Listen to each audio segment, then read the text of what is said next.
Hello friends, welcome back to my channel. आज हम लोग कॉन्स्टिपेशन कवर करेंगे, जो कि हम लोगों का 5th लेक्चर होने वाला है कम्युनिटी हेल्थ नर्सिंग में। तो आइए स्टार्ट करते हैं। डेफिनेशन क्या है कॉन्स्टिपेशन की? Constipation is a condition characterised by infrequent और difficult bowel movements often resulting in the passage of hard dry stool and discomfort. Constipation क्या होता है? कॉन्स्टिपेशन इज़ अ कंडीशन, मतलब एक तरीके की कंडीशन है जिसमें क्या होता है, इनफ्रीक्वेंट मतलब इनफ्रीक्वेंट हो जाएगा, डिफिकल्ट बॉवल मूवमेंट्स होती हैं, often resulting in passage of hard dry stool and discomfort. तो इसमें क्या होगा, हार्ड स्टूल होगा, ड्राई स्टूल होगा, और जिसकी वजह से क्या होगी, डिस्कम्फर्ट होगी। कॉजेस क्या क्या हो सकते हैं कॉन्स्टिपेशन के? Causes are inadequate fluid intake, मतलब कम पानी पीने की वजह से हो सकता है। Inadequate fluid intake can lead to dehydration making stool harder to pass. मतलब कम पानी पीने की वजह से या कम फ्लूइड इनटेक की वजह से क्या होता है कि डिहाइड्रेशन जो है उसको कॉज करता है, जिसकी वजह से जो स्टूल है वो क्या होता है, हार्ड हो जाता है, जिसकी वजह से पास करने में क्या होती है, डिफिकल्टी होती है। लो फाइबर डाइट, अगर आपकी जो डाइट है उसमें फाइबर की मात्रा कम है तो उसकी वजह से भी क्या होता है, कॉन्स्टिपेशन कॉज होता है। Insufficient fibre can contribute to slower digestion and difficulty passing stool. मतलब अगर लो फाइबर डाइट है अगर, तो उसकी वजह से क्या होगा, डिफिकल्टी पासिंग स्टूल, जो स्टूल है उसमें बल्क जो है वो नहीं बन पाएगा अच्छे से, तो जिसकी वजह से क्या होगा, जो स्टूल है वो अच्छे से पास नहीं होगा, उसमें क्या होगी, डिफिकल्टी होगी। देन क्या है, सेडेंट्री लाइफस्टाइल। अगर आपका जो लाइफस्टाइल है वो सीडेंट्री है, जैसे लैक ऑफ फिजिकल एक्टिविटी, अगर फिजिकल एक्टिविटी जो है आपकी कम है, जिसकी वजह से क्या होता है, can reduce bowel movements and hinder normal bowel function. मतलब अगर फिजिकल एक्टिविटी है वो अगर आपकी कम हो रही है तो उससे क्या होगा, जो बॉवल मूवमेंट्स है वो कम होगी, जिसकी वजह से क्या होगा, हिंडर करेगी, वो नॉर्मल बॉवल फंक्शन जो है उसमें हिंड्रेंस आएगी आपकी।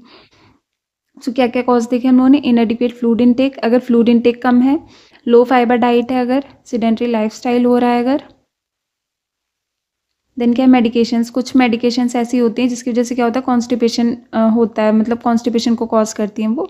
जैसे क्या है, certain medication such as opioids हो गई, कैल्शियम हो गई, एल्यूमिनियम कंटेनिंग एंटासिड्स हो गए, एंड सम एंटी डिप्रेसेंट्स हो गए, can cause constipation as a side effect. मतलब ओपियोइड्स होती हैं, कैल्शियम हो सकती है, देन एल्यूमिनियम कंटेनिंग एंटासिड्स जो होते हैं, then some anti depressant medications. अगर कोई एंटी डिप्रेसेंट मेडिकेशंस ले रहा है तो वो भी क्या कर सकती है, कॉन्स्टिपेशन को कॉज कर सकती है।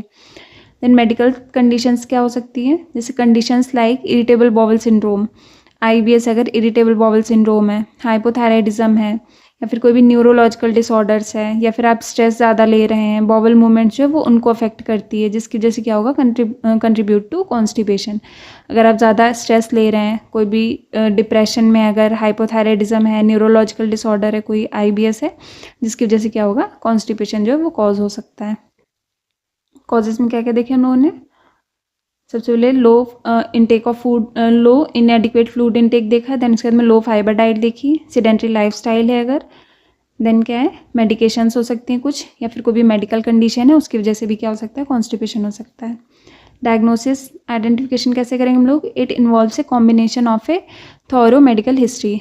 सबसे पहले क्या करनी है, पेशेंट की थॉरो मेडिकल हिस्ट्री लेनी है कि कब से उसको कॉन्स्टिपेशन हो रहा है, फ्रिक्वेंसी क्या है उसकी, या फिर क्या क्या उसको जो साइड इफ़ेक्ट्स क्या क्या आ रहे हैं उसके। देन फिजिकल एग्जामिनेशन करना है proper, and in some cases additional test like stool analysis, x ray, CT scan, colonoscopy to identify the conditions underlying cause. मतलब कुछ केसेस ऐसे होते हैं जिसमें हम लोग को क्या करना पड़ सकता है, स्टूल की एनालिसिस करनी पड़ सकती है, एक्सरे करना पड़ सकता है, सीटी स्कैन करना पड़ सकता है, कोलोनोस्कोपी करनी पड़ सकती है, मतलब कि किस कॉज की वजह से जो है वो कॉन्स्टिपेशन हो रहा है, उस कॉज को आइडेंटिफाई करने के लिए। Blood test are perform to assess overall health, मतलब ब्लड टेस्ट भी कर सकते हैं हम लोग। Then in some cases digital rectal examination may be perform to determine the tone and strength of the muscle in the rectum and anus. मतलब कुछ cases ऐसे होते हैं जिसमें हम लोग को क्या करना पड़ सकता है, डिजिटल रेक्टल एग्जामिनेशन करना पड़ सकता है। इससे हम लोग क्या चेक करते हैं कि जो एनएस है, रेक्टम एंड एनएस है, उसकी जो मसल है वहाँ पे उनकी स्ट्रेंथ एंड टोन क्या है, मतलब वो प्रॉपर मूवमेंट कर रही है, उनकी प्रॉपर मूवमेंट है, उसकी टोन सही है या फिर नहीं है। Then as well as to check for any blockage और एबनॉर्मलिटी, या फिर वहाँ पे कोई ब्लॉकेज तो नहीं है, कोई एबनॉर्मलिटी तो नहीं है, चेक करने के लिए हम लोग क्या करेंगे, डिजिटल रेक्टल एग्जामिनेशन जो है वो परफॉर्म कर सकते हैं। सबसे पहले क्या करेंगे, मेडिकल हिस्ट्री लेंगे, देन क्या करेंगे, फिजिकल एग्जामिनेशन करेंगे, उसके बाद में क्या करना है, कुछ केसेस में स्टूल की एनालिसिस कर सकते हैं, मतलब कोई इन्फेक्शन वगैरह तो नहीं है, या फिर ब्लड वगैरह तो नहीं आ रहा है स्टूल्स में, एक्सरे कर सकते हैं हम लोग, सीटी स्कैन कर सकते हैं, कोलोनोस्कोपी ताकि कोई ब्लॉकेज वगैरह तो नहीं है वहाँ पे। देन जो है कुछ केसेस में क्या कर सकते हैं, डिजिटल रेक्टल एग्जामिनेशन करेंगे, जो रेक्टम एंड एनएस है वहाँ की जो मसल टोन है उसको चेक करने के लिए, या फिर वहाँ पे कोई ब्लॉकेज या एबनॉर्मेलिटी तो नहीं, वो चीज़ चेक करने के लिए क्या कर सकते हैं, डिजिटल रेक्टल एग्जामिनेशन भी परफॉर्म कर सकते हैं। देन क्या है मैनेजमेंट में क्या करेंगे, hydration.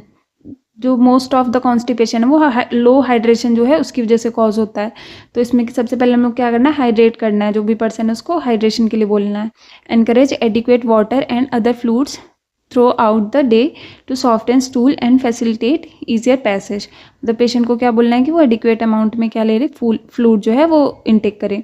Then dietary adjustment, promote consumption of fiber-rich foods such as fruits, vegetables, whole grains, legumes to increase bulk and promote regular bowel movements।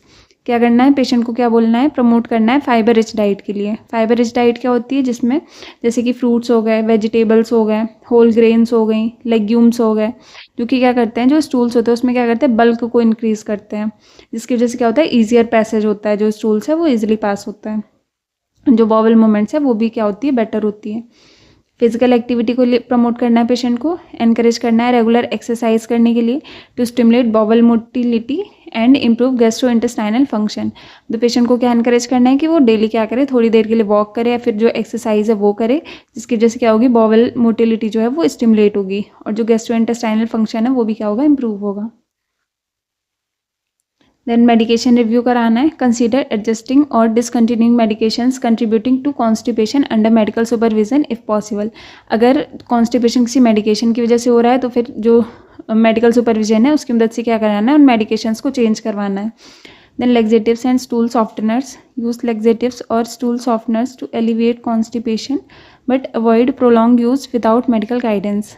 मतलब लेग्जेटिव एंड स्टूल सॉफ्टनर्स जो है वो यूज़ कर सकते हैं, यूज लेग्जेटिव्स और stool softeners to elevate constipation, मतलब constipation को एलिवेट करने के लिए हम लोग जो है लेग्जेटिव्स या फिर स्टूल सॉफ्टनर्स जो है उनको यूज़ कर सकते हैं, बट अवॉइड प्रोलॉन्ग यूज़, मतलब प्रोलॉन्ग यूज़ नहीं करना है विदाउट मेडिकल गाइडेंस के।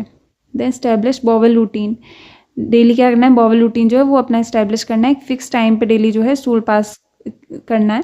Establish a regular schedule for bowel movements aiming to use the toilet at the same time each day to promote consistency, मतलब ताकि कंसिस्टेंसी बन जाए तो सेम टाइम पे डेली क्या करना है, टॉयलेट जो है यूज़ करना है स्टूल पास करने के लिए। देन रेफरल, परसिस्टेंट सिम्टम्स, अगर कोई पेशेंट है उसको परसिस्टेंट सिम्टम्स है कॉन्स्टिपेशन के लास्टिंग मोर देन 2 वीक्स, अगर 2 वीक्स से ज़्यादा कॉन्स्टिपेशन है तो पेशेंट को क्या करना है, रेफ़र करना है।